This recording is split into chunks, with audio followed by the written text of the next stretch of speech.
Located in Dubai, Lina Gallagher is regarded as the e-commerce guru of the Middle East. I've discussed with Lina about the growth opportunities in the region. She highlights the importance of understanding the Middle East consumer and tailoring strategies to their preferences. Lina emphasizes the need for localization, including using Arabic language for customer service and considering cultural values. She also advises international brands on the best processes for entering the region, including launching ads locally, partnering with local marketplaces, and considering retail distribution. Lina shares insights on the competitive landscape, delivery expectations, and the role of major freight forwarders in the region. We've also discussed about the support provided by the local government, the local players in the market, and the challenges faced by local brands. Lina emphasizes the importance of understanding the local consumer and conducting thorough research before expanding internationally. Lina also provides tips for startups, including the focus on cash flow, the use of email and other marketing channels for retention, and the importance of execution and passion. For anyone interested in e-commerce best practices, international expansion tips for one of the industry-leading experts, tune in to learn more. Welcome to the Ecom Pulse, your heartbeat to the world of e-commerce. I'm your host, Eitan Kotter. Join us as we meet with industry leaders, marketing experts, and the innovative minds behind the tech that is shaping the e-commerce future. So plug in, gear up, and get ready for a pulse-pounding journey into the heart of e-commerce. Hey, Lina, how are you? Hello, Eden. I'm good, thanks. How are you? Doing well. So what's going on in Dubai? Well, as we are recording, we just recovered from the floods. Yes, so the I don't floods. know when the episode will be aired, but I can tell you, it's not, the videos are not done with AI. Yes, It was real. Wow. What's going on? I mean, like floods everywhere. So the airport full of water. Is it common? What we say, climate change is a real thing. Is right? A real thing? And Really? we are living it, like if we didn't believe it, well, maybe the hot country will become like tropicals. I don't know. Yeah. But it was definitely pretty scary. But thank God, not many casualties, and then thank God, the government actually dealt with the situation quite quickly. So it's pretty cleared out, day 2. But still no schools. So apologies if the kids run in. Okay. Yeah. It's okay. So Lina, you are the e-commerce guru of the region, right? You're based in Dubai, almost 10 years there, and you've been doing a lot of things in the region. Tell us about your story. How did you move there and how the ecosystem for businesses and e-commerce looks like? Yeah, so actually, I started pretty young. I'm Lithuanian. I started in Lithuania when I was 13, doing websites, building websites for schools, building websites for, kind of .NET, what came to be like e-commerce in the future. And then I went to Liverpool University in the UK, and I've studied electronic business. Liverpool University was the first university globally that had university sort of accreditation to do what we call it e-commerce, e-business. Honestly, hands down, I learned a lot. I learned, not just the technical side, but I learned how to make money online, how to sell the product online, how to position it, what should be the marketing message, the supply chain processes, and in general, how does the business work when you don't have that personal touch, when you don't have the personal connection, right? We were very used to, walking in the shop, person knows you, knows your size, knows what you like. So what certainly talking about merchandising was kind of not the thing, because we as consumers went to the physical stores. E-commerce is a different beast, right? You need to find how to position the product in China, in the US, in the Middle East, at the same time in France, Germany, and UK, which despite being so close to each other, they are very, very different markets and very different consumers. So definitely learned a lot of structure. And after university, bachelor's degree, straight in, you call it luck, you call it hard work, but I was one of those very, very hardworking, lucky people who got a graduate scheme at Deloitte, London Consulting. I was part of the I would say, multi-channel transformation globally, when all the global retailers were going online and were trying to integrate their offline operations into online.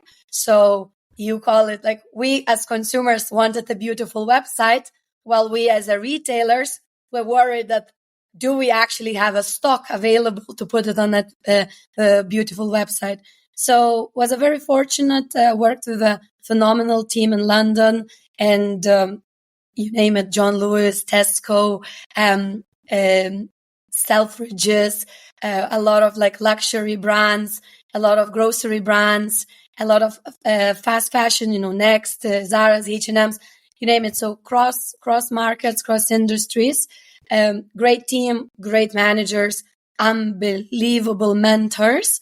And by the age of 25, again, hard work, luck, I was having a quite progressive career in Deloitte, had an opportunity to move to the Middle East and Middle East, United Arab Emirates. And this was 2012. E-commerce was not still a thing. When I moved here, I was shocked that I still have to go to buy my own groceries, that ASOS does not deliver the same day, and I order in the morning and in the evening I have 20 dresses at my London apartment. So I was genuinely quite shocked, how different, we have in the Middle East, everything, the biggest, the tallest, the most beautiful, super clean, super safe, a wonderful country. But the e-commerce was really, really still behind. So at the beginning, when the couple of months was maybe a shock, but then after, I wanted to be part of that transformation. So again, what I've never had a chance to do it in London or Europe or developed countries, work on the green projects. Well, that was the time now. So really contributed to digitizing the Middle East economies. And again, launching everything from Shopify to SAP Hybrids to Salesforce Commerce to a lot of Magento projects for the retailers. So retailers, brands, distributors, resellers that never even had the digital marketing manager in the team. So that presented new challenges all around setting up supply chain, merchandising, customer service, digital marketing, and obviously technology part. And now, if you ask me now, fast forward 10 years, I genuinely think Middle East is leading in terms of how we are treating the customer, what service levels we provide. Like here is very normal 2-hour delivery. While, in the Western economies, we are fighting legacy, all the ERPs, all point of sale, a lot of restriction on the, like data, management because we mismanaged before. While in the Middle East, maybe we were late, but when we learned from the best, and we kind of avoided a lot of mistakes. So that's a bit of the long way, short way career overview. And now I run a business called Immerse Consulting. It's a consultancy agency that helps these retailers and brands to predominantly go online, right? And everything from a very basic Shopify to a very, very complex integrations on a full-on headless, whether you call it Hybris, Salesforce, Commerce, whether it's Magento. So everything from super small to super large, everything to bespoke build across the UAE, Saudi Arabia, Qatar, Kuwait, Oman, Bahrain. So that were the predominant markets that I cover. And on top of it, so I helped launch, and then I provide, let's say, like on a retainer basis, like C-level, you call subject matter expertise on an hourly basis, where I help to scale those brands. And scale does not mean just growth. Scale could mean we become very profitable, and we make, we reduce the bottom line expenses. So covering everything again from super complex grocery to fashion, to fast fashion, quick commerce, luxury, beauty, jewelry. So you name it. And now just to answer your last part of the question, what's happening in the market? It's super exciting opportunity at the moment. Middle East is growing. It's the next big thing for sure, probably after India. India is still faster than us on the e-commerce space. But when I say we are growing it, in terms of brands that understand the Middle East consumer growth. Brands that try to copy what worked in America fail. Okay. So if you read the stories maybe from the Western world, maybe we are failing in a lot of e-commerce projects because those brands just did not think of what we want. They just tried to copy the model that works somewhere else. But the brands that generally care about the Middle East consumer. And so if I have to highlight what's unique about us, what's unique, first of all, we don't need pictures online, with snow boots. We don't have snow. Okay. Well, we don't know. Maybe next year we will. But up to now, we want to see the website merchandise for the Dubai region, for the UAE, like Abu Dhabi. So that is the palm trees, the desert. It is very simple. Okay. But so many brands don't do it. Second thing, we live and breathe WhatsApp. Okay, so if the brand does not provide the WhatsApp support and still debating the integration complexities on a WhatsApp, forget it. Don't try to even enter the market. Third, we are using influencers. Yes, we all love Kim Kardashians and Taylor Swift and so on and so forth. But Middle East have their own influencers, okay? And the consumers actually follow the local influencers. So just because I'm not saying it, don't use it. But if you're using what worked in the West of influencers, don't expect the same result as you had it somewhere else, okay? And the final thing I would highlight, we're very family-oriented economy. Like it's very close, like very family-driven. It's modest and not modest, right? So it's not that you cannot have the same collection as you have it in the UK, but acknowledging the fact that we have Ramadan, we have months where we have to be modest. So if the brand does not reflect those values, consumers really, really, it could be a hype, like everyone in the world is talking and they would buy it, but you will not survive. So just by having 1 month of successful sales will not make you survive here because it is very competitive. Okay. Middle East is no wonder is the name. The West meets the East. We have everything from Japan, China, India, France, Germany, and America. We have a choice.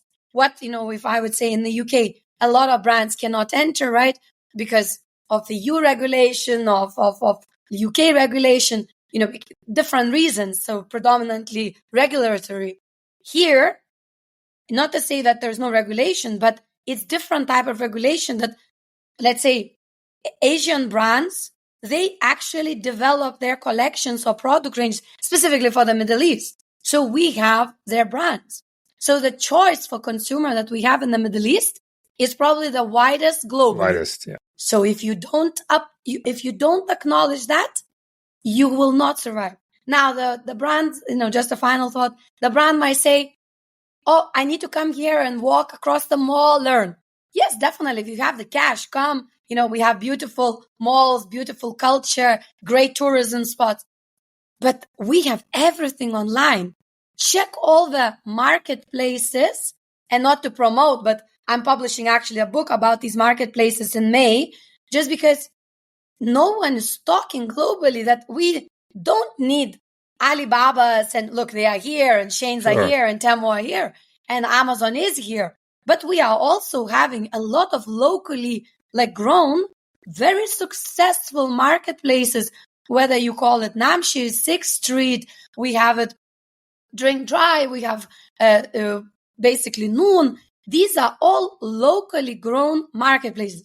So if you want to learn about the ranges, who is doing what, you don't need to fly all the way to here. Of course, we would love to have you and feel free to reach out when you come. We'll catch up for the coffee, but you can learn about the market from your home bedroom, whether you are in China, Zimbabwe, New York, or London. Okay? It's possible. So what I hear you say is that the region started probably at a later stage in terms of digitization and digital transformation, online commerce. but they studied quickly and they actually leapfrogged, right, the West world and created an environment and customer service in terms of delivery and support that are like really at the high end of the worldwide, let's say, information or characteristics. And now for a brand who wants to enter the region, okay, let's assume it's a US brand, want to enter the region. And you mentioned some of the things about localization, right? Pictures, obviously the look and feel of the website, the right use of influencers. What will be, and I'm sure you had a lot of these opportunities working in the past, what will be the best process for an international brand to enter into the region? Okay, so first of all, everyone starts, I need to do a website in Arabic. Okay. Okay. The answer is not. You don't need to have a website in Arabic. Okay. Arabic language is very, very important on the customer service side. Okay. But this economy, if you do any research, you will see smartphone penetration, 150%, the highest in the world. Yeah. So believe me, if we all have nearly 2 phones, okay, believe me, we all speak English, right? So The reality is that digital consumer will not just suddenly flock to your brand just because you translated that website in Arabic. Okay. Arabic is critical on the support, because when things go wrong, like any of us, we want to jump to our native language because maybe we are angry, maybe we are just had enough of your brand. Yeah. So Arabic support is important on the customer service. And then whenever you tested the, let's say, MVP, you can absolutely invest. It's definitely going to do better for you, but it's not going to make miracles at the start. At the start, yeah. Exactly. So when you start, I always say, set up, let's say you're sitting in the US. We have DHL, UPS. First of all, launch the ads locally. Ads, okay? Like Meta ads, Google ads. Get ready. It's very expensive. We are having in this region, we have one of the highest cost per clicks globally. Wow, yeah. And not because retailers don't know what they're doing. It's actually because the population is very dense and we have a lot of 5-star hotels, restaurants, like hospitality venues, retailers, malls, and all of them are going after the same consumer, i.e. Lina, okay? Yeah. So the space on that Meta feed is becoming very expensive. It's like an auction. So if I have, like in Germany's, even in Berlin, I don't know how many Michelin star restaurants you have, but definitely not as many as Dubai has, okay? So imagine if every restaurant is going after Lina, if every 5-star hotel is going after Lina, and every single airline, which is like the best of the best airline, goes after Lina, and every luxury like Chanel's, Dior's, after Lina, what's left for the grocer? What's left for the fast fashion? Yeah. What's left for the startup? Not much. Not much. So it's not a fair game, right? It's not a fair game. It's not the fair. Yeah. It's not the fair. But if consumer, that's what I'm saying, like understanding the consumer, it's that Meta, it's not, I always say, you can't call Mark Zuckerberg and ask him to discount you because you're a startup. You can ask Lina as a service provider or maybe Ethan as a service provider for a discount because you're a startup. But, Meta is an auction based, right? Like the more you have them, the you win. So, it's not even I think US should do something about to push these platforms to give a fair game for the players. So whenever you are in US, start doing the ads, which are creatives are locally positioned, right? So don't put the creative, just with a blonde girl, because the blonde girls is minority here. Okay. So, you really need to acknowledge that, do a bit of a research and, don't spend 4 months researching. As I said, one day, and you should be, follow some influencers in the Middle East on TikTok, on Instagram. You will get the game very fast if you are in the fashion or grocery or FMCG, beauty, jewelry business. Unless you're doing something very, very unique, which no one else globally does, then maybe it will take you a bit longer. So launch the ads and promise next day, 2-day, maybe delivery. Okay. You cannot do 2 weeks. So that's why I said, my first point was work with UPS and DHL. Don't think about profit yet. Think about of testing the market. Okay. If you don't have big expense to just throw it at and say, okay, we will establish, try to do it cross-border. Okay. Cross-border.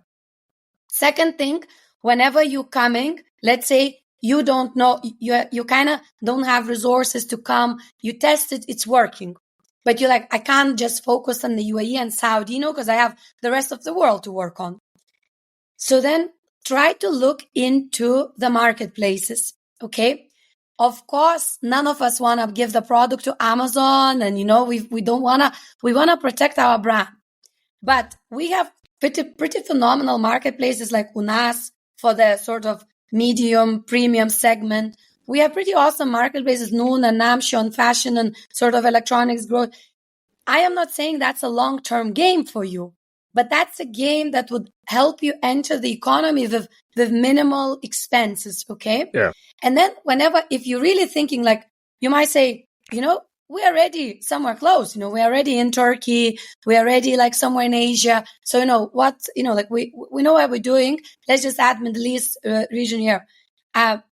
The best way to promote the brand here, as much as we are digital, if you are serious about going big here, you have to find retail distribution, whether it's in Harvey Nichols, or whether you do your own pop-up store, right? So you could be listed on Unhas, and you are doing like launch event, like a pop-up store. Stores. Yes, yeah. It's expensive, but it's a serious way to catch attention of the retailers, of influencers, because if you have a good idea, it will go viral very quickly, okay? Because we are small. Like it looks big, but we are actually quite small. Yeah. This is not the United States for you. Mm-hmm. And then, as I said, the elements, the WhatsApp support, the email marketing, local ads, Arabic customer service. You can find freelancers on this. I'm not saying like spend millions. And then the minute you test Middle UAE, Saudi cross-border is the next thing. You have to have scale. UAE is too competitive on the e-commerce side. Even if you are selling the best, the most beautiful, you take it Gymshark, they are still not, they're phenomenal success globally.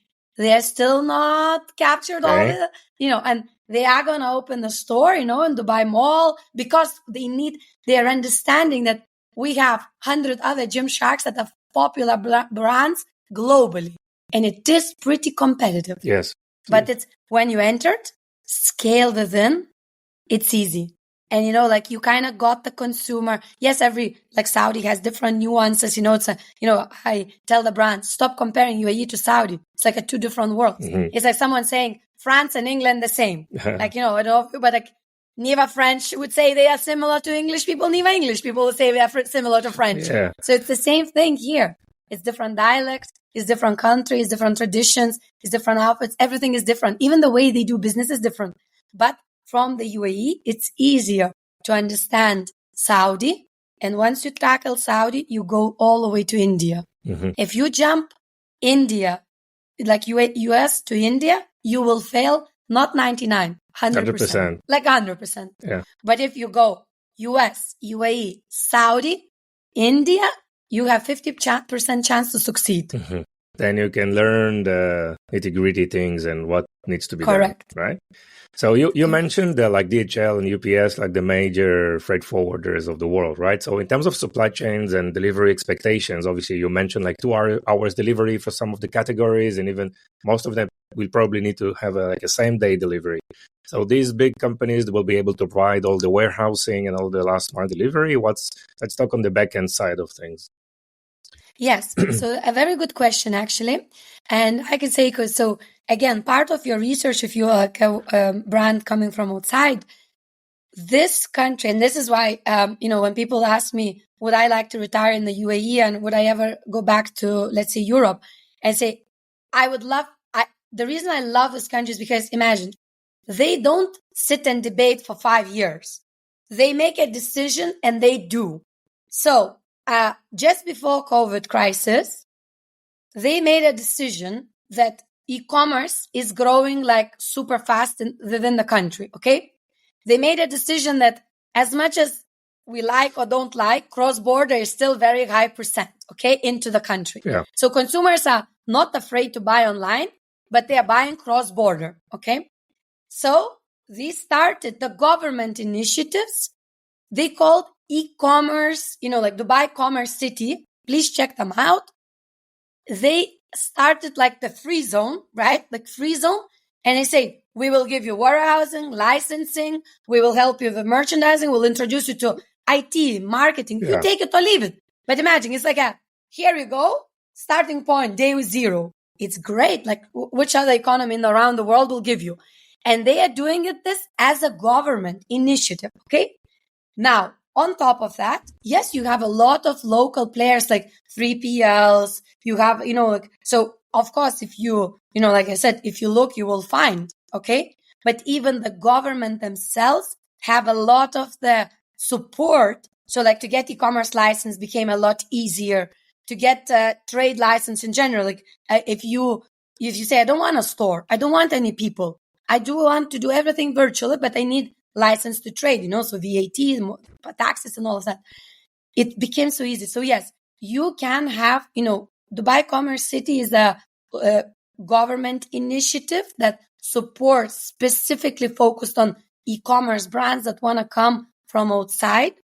And then also you have a lot of local players, like automated warehouses. You have a lot of 3PL partners, even Amazon, in for some categories can rent you the warehouse space, the pickers, the packers, like the full service, even if you're not selling it on their platform. Okay. Got it. So you definitely can find that all online if you're looking it. It's actually quite big market here. When it comes to logistics and the delivery partners, the biggest local players, so of course we have DHLs and UPS and all that. The biggest local player is Emirates Post. It's a national, like US Post. Yes. It's a national player. And so they do everything like a postal system, and they have deliveries. Or if you are just looking for like the private sort of the biggest, it's called Aramex. So Aramex is just like DHL locally, okay? So they provide everything, lockers, delivery, and there are a lot of smaller players. Some of them specialize in cool boxes, so if you're delivering anything that needs to be temperature controlled. There are players that specialize in white gloves. So if you need like luxury, like the picking, the jewelry, some of the Middle East is known for like, we are big in diamonds and so on and so forth. So imagine delivering like $50,000 diamond necklace, and you say, anyone is buying? Yes, they are. So we have services that like very high insurance and so on and so forth. You can 100% find everything on Google. And if you are really struggling, always drop me an email. I will help as much as I can. But if you say on American Google you cannot find, then go on google.ae, like A for Alpha, E for Echo, like Arab Emirates, and you will definitely see a lot of local players. If you cannot figure it out from the US. Sure. And the government helps a lot. I know it also from the tech world, right? They're providing a lot of incentives, obviously tax incentives and a lot of advantages to operate, in the region. So definitely for international players who want to come in, there are a lot of tools and very advanced online tools as well to help you get in. So if I'm a local brand, Lina, right? Let's say I'm already grown-up brand, well-known in the region. What's the next step for a local brand? Are they going international? Are they expanding in terms of SKUs? What's the general, thought process for growth? Yeah, very good question. And so number one, growth is expansion across the GCC. So GCC is a Gulf country. So Saudi is always first, Kuwait, Qatar, Bahrain, Oman, expansion across these. Now, expansion does not mean you have a warehouse in every single country, right? You could be doing it cross-border, but because it's like European Union, they have like deals. So it's not like you're paying like cross-border. There are some tax exemptions. Great. It's a lot easier. The same players like payment gateways and delivery partners, they are in every country. So you don't need to suddenly rebuild the website and all that. So that's the first growth target, okay? Second growth target when it comes for the local brand expansion very few actually manage to succeed in the Western world. Okay. One of the examples that everyone can check is the Giving Movement. They kind of, it's a fast fashion brand. Mm-hmm. They were very successful locally, and now they are in Los Angeles. But will you say that in Los Angeles everyone wears their outfits like everyone in Dubai does? No, answer is definitely no. So it is difficult for the local brand, and I would say it's difficult because we don't know. The same way as I say that Western brands don't really understand the local consumer. We don't maybe research enough what is the UK consumer, what do they want? Because what does the German consumer want? What does the French consumer want? We don't speak the language. We don't understand. We think that 2-hour delivery is needed in the UK. Now, if you put 2-hour delivery in the UK, the expense is higher than any margin, that you make. So then, suddenly we start making a loss before we even got the momentum. And then we start thinking, should we pull out? Okay. So, we kind of go from hero to zero very fast. So I always encourage brands, we need to research, right? We need to, the same way as I gave advice, maybe list on ASOS, maybe list on Zalando, maybe list on, About You, the brands that are successful in the European market. Then for you to get the flavor, what are the customer complaints? How do they deal it? What do they want? And then on top of it, the actual merchandise itself, right? So we are so locally used to, consumer fashion. What you need to remember, the Middle East, we have I don't know, every single nationality lives here, right? Local population is very, very small. So you have to cater it to the Western audience, to the Asian audience, and even in Asia, we have very high population here from India, Pakistan, Philippines. So if you understood that consumer here, that consumer unfortunately does not exist in the UK. In the UK, that's a minority. So if you are catering that, the same style would not work. So then, you ask yourself, should I be producing a new collection to kind of compete with the UK's fast fashion or high street brands? And then you question, I don't have the designers in-house that understand that again. So it's very, I would say it's very, it's quite challenging. And I definitely, if you, not many success stories exist. Mm-hmm. The success stories in fashion is Giving Woman. The others are predominantly, creams. But then what they've done B2C in the UAE. We built a brand, influencers love, the world, basically everyone loves the brand. But in the Western world, we went and signed up to distribution. Okay. Mm-hmm. So the big players from the West came here and said, your brand is going viral. So for example, you take Huda Beauty. It's actually from here, and she tackled, different skin complexions and everything. So the reality was that, okay, it was successful in the US, but reality is, she does also sell through distributors in a lot of countries. It's not direct to consumer as it could be just in the Middle East. Okay. Yeah. So those brands, as much as it pains me to say, but they have to go through distribution if they want to succeed, and scale on the top line, on a revenue perspective. Yes. There are a lot of brands that just want to do good, but that's not what gives you the revenue. Right. And if you take, if we, focus on the startup segment, right? What are some of the tips that you can provide and some of the best practices that you put in place for a new venture, a new brand? Okay. So what I really like about the, if I would have to compare it and I kind of say, maybe, that is becoming a tip, Middle East was never, ever racing to the bottom. Whether you're a startup or a retailer or it's a very old school model in the sense that, yes, growth is very important, but we can't just continue raising, and race ourselves to the bottom because there's not many people giving that money in the Middle East. You know what I mean? So yes, I'm not saying that every brand is profitable, but definitely every single brand, like on a startup side is kind of like has enough survival for 6-12 months, and they are not, if they're seeing that the cash is getting like depleted, they are reducing, like stopping, the if you like the growth. So they are looking to where to cut cost, how to cut cost, faster. And it is brutal, right? So it might mean we are firing people a lot faster. We are cutting marketing expense a lot faster. We love Ferraris here, okay? We love, and we all want to have Ferraris.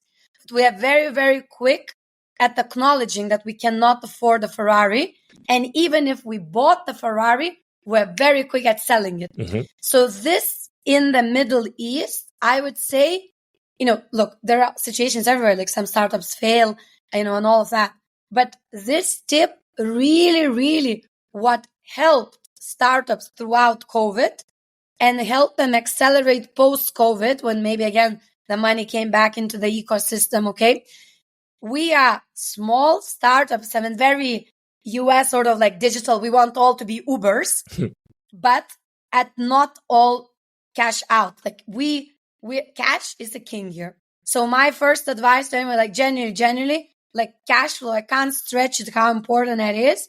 And yes, that sometimes might mean that you are giving the market share, but you will survive. And if the idea is good, it will scale. I can't tell you how many, and one of the best startups, and of course there are a lot of others, but like from maybe the ones I work with, if you check Drink Dry, these guys managed, it's a non-alcoholic marketplace. These guys managed to educate consumers on the new category, okay? Managed to scale and managed to make now money profit online, okay? That's an unbelievably hard thing to do. Yeah. And why is that? Because every day when we discuss growth, we looked at, do we have the money to support that growth? And yes, we were scared that someone can steal a market share. But what we were thinking is that we have to always be better, so whether service levels are better, maybe assortment is better, maybe customer service is better, or maybe our social media is just cooler. So instead of worrying that the bigger player will eat our market share, we were first of all looking at ourselves. Are we doing everything to defend that market share? And then on top of it, can we grow and scale? So if you ask them in 2020, is Saudi a big market? Of course, they would have said it yes. Did they enter Saudi? No, there was no cash, right? To enter that in day one. So that's the first tip in terms of what we are doing quite well in the Middle East. Second tip, for the startup here is that a mistake that everyone makes is thinking that putting the ads on Meta will continuously grow their brand. The answer is not the case. In the Middle East, we're very fast at copying things. So what your Meta ad was working last month, probably 5 other brands now picked up the trend, okay? So if you don't have the secondary channels, I can't tell you, and maybe Ethan, you also encounter the same. How many people tell me email doesn't work? I meet so many founders. Email doesn't work. And I'm like, says who? Says who?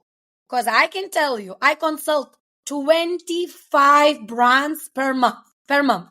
I own 25 P&Ls.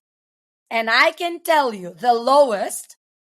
And we're talking from luxury jewelry to luxury fashion to actually quick commerce on the grocery, which is like similar to Deliveroo's, like a GoPuff and all of these in the US.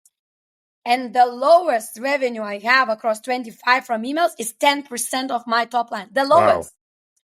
Wow. So if anyone tells me email doesn't work, I am like, guys, maybe you should stop doing the business first stop. Okay?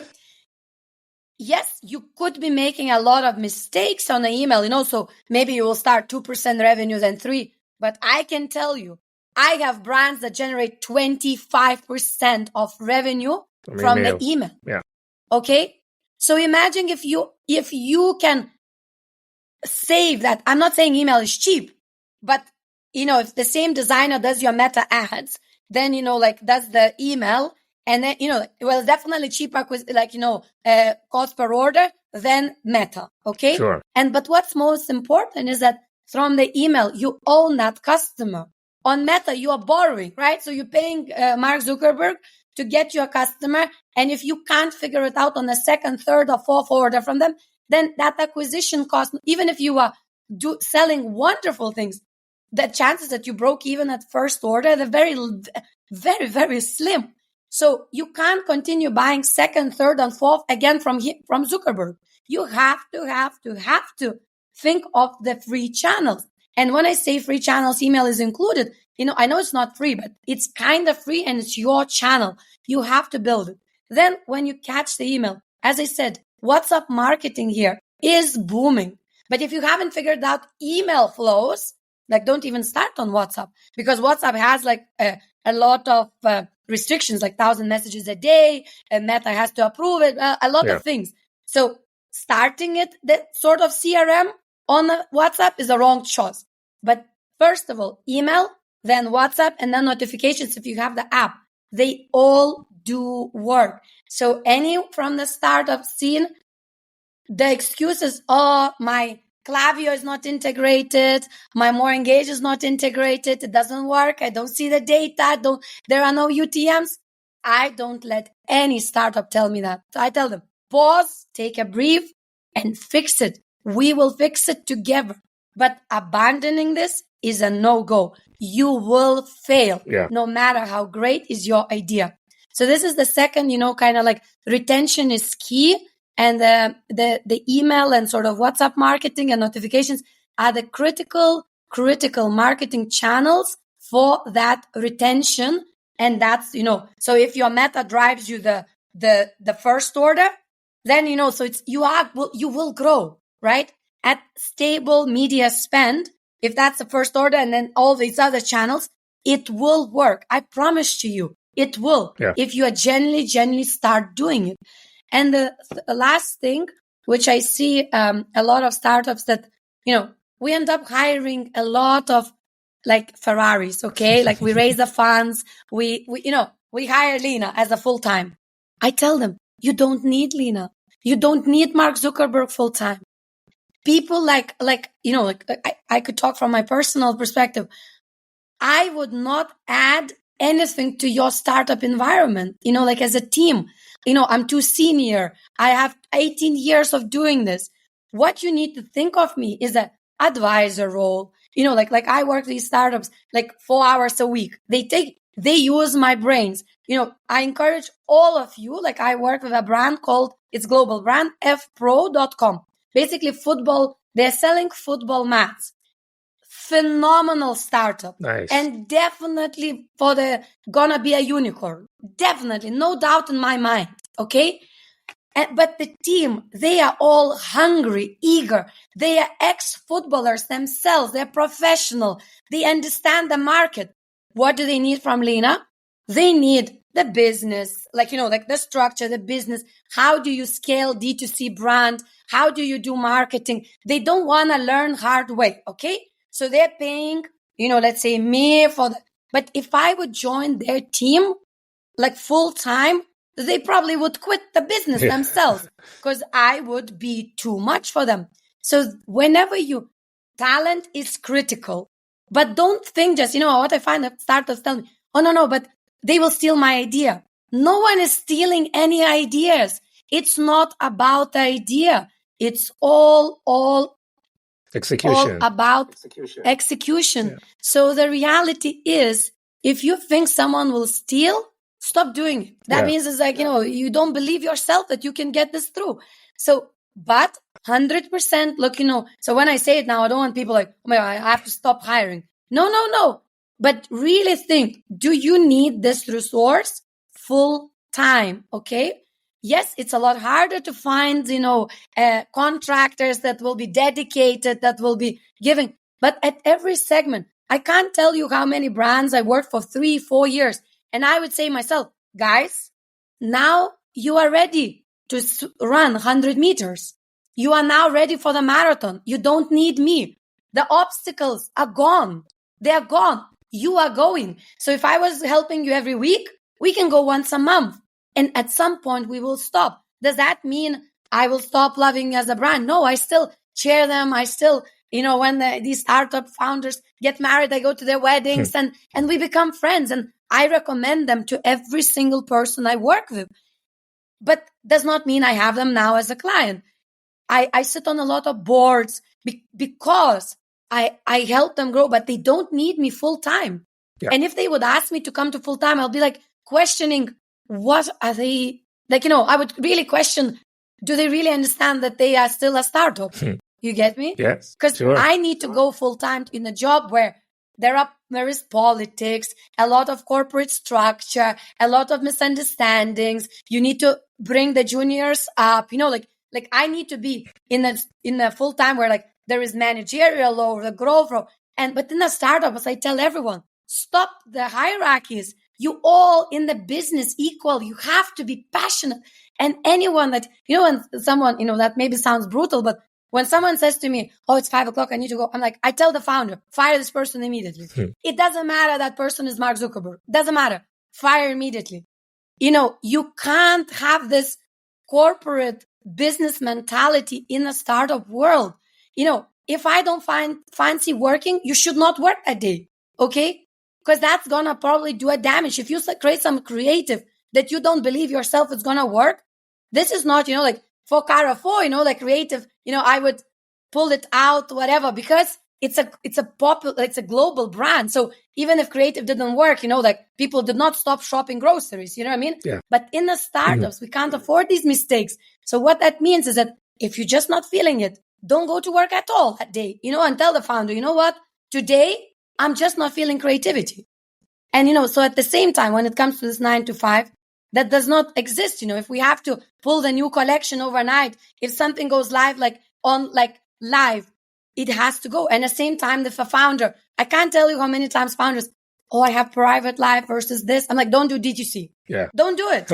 You have to become the influencer yourself, on this social media. It's brutal. And I always even say to my clients, I said, do you think I'm brutal? I am brutal. But that's what it takes. I have to make you influencer. You have to tell no one else will present your brand better than you. Coming to my football guys, I know exactly what needs to be done. But can I go on my Instagram and start talking about football? People would look at me and be like, what is she at? Yeah. What is she doing? And at the same time, if you check my Drink Dry store, look at Erica. She is phenomenal. You can see from her face how much she believes in what she does. This is not fake. This is not like someone just created for her like the script. It's passion. And that's what consumer connects with. This is what you need to do as startup. Yeah. Wow, really amazing stuff, Lina. Thank you so much. Anything else you wanna deliver? You wanna share with us?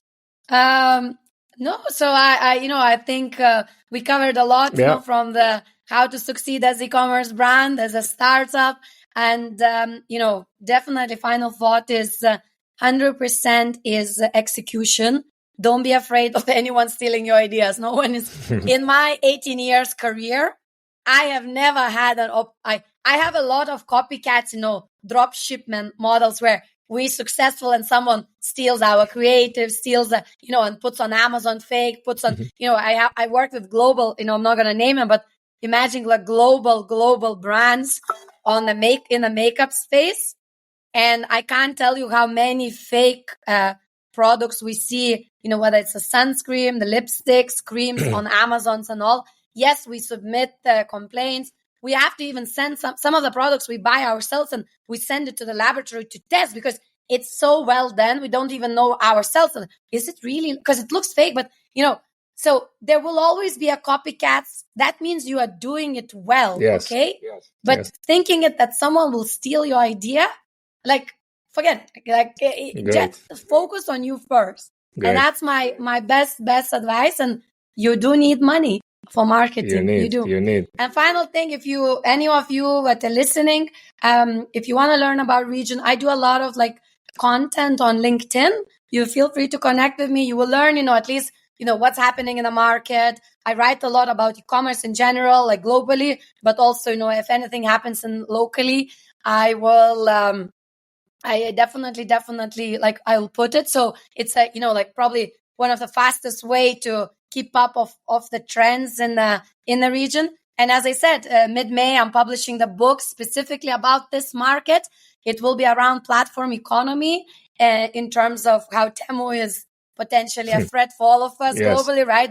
But we have a lot of global case studies of what made them successful, what made them fail. And at the same time, a lot of local brands, what made them successful, what made some of the brands fail, what's the next opportunity for some of the brands to scale. So definitely drop it. The book is not public yet, but if you connect with me on LinkedIn, I will be talking about it. So some of you, I can send a free copy. Some of you can buy on Amazon, so on and so forth. So definitely. Great. But all e-commerce. All e-commerce, and we will add all the contacts and the relevant links on the show notes. Thank you. So thank you very much, Lina. It was a pleasure. Thank you.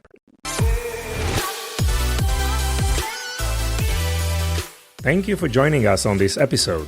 Your support means the world to us. If today's episode has been insightful for you, consider sharing it with someone who would also benefit. Even one share can make a big difference. Looking to elevate your e-commerce game? Discover Vimy, a multi-channel e-commerce platform that will transform your business with the power of shoppable video. Visit us at vimy.net to learn more. It's Vimy, VIMMI.net. Thank you for being part of our journey. Stay tuned for more invaluable insights in our next episode.